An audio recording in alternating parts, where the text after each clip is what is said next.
In Indian illegally occupied Jammu and Kashmir, our party's Hurriyat Conference has deplored that Modi-led fascist Indian regime is bringing forth yet another tool with the name of State Investigation Agency to punish the freedom-loving people of Jammu and Kashmir.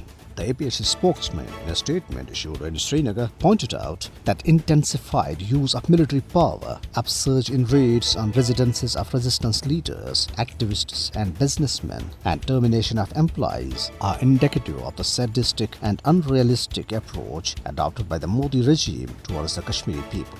However, he made it clear that people of Kashmir were engaged in an indigenous resistance movement for securing inalienable right to self-determination guaranteed by the United Nations in its Security Council resolutions. People's Alliance for Gupkar Declaration in a statement said that formation of State Investigation Agency with unbridled powers is one more assault on democratic rights and civil liberties of citizens. It added that the creation of a new agency by all counts was only aimed to strengthen the repressive apparatus in the territory.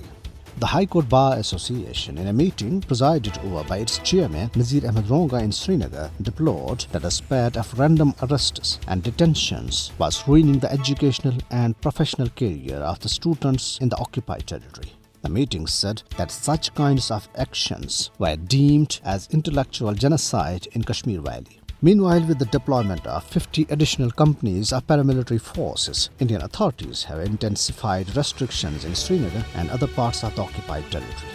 More concrete bunkers have come up at Barzala, Jawaharnagar bypass and several other places in Srinagar and other areas. The joint teams of Indian police and paramilitary forces are carrying out random searches, causing fear among the residents. A fully drone-based surveillance system has been pressed into service to keep a watch on public movement.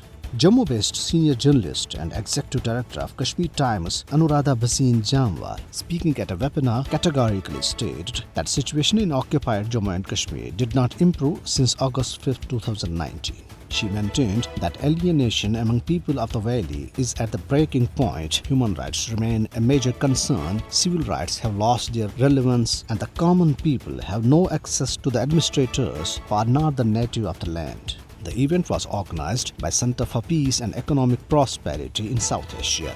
National Conference President Farooq Abdullah has said that the prolonged uncertainty in the territory is taking a heavy toll on every sector, maintaining that the death of Kashmir's suffering goes beyond economic catastrophe. The chairperson of the United Nations Commission on International Religious Freedom, Nadina Mainza, has expressed concern over recent violence against Muslims in Indian state of Tripura and urged Modi government to stop violence against Muslims and other religious communities. Meanwhile, in Gurgaon of India's Haryana state, the district administration, after yielding to Hindutva pressure, has announced that permission for Friday prayers to Muslims has been cancelled at 8 spots among the 37 designated spots.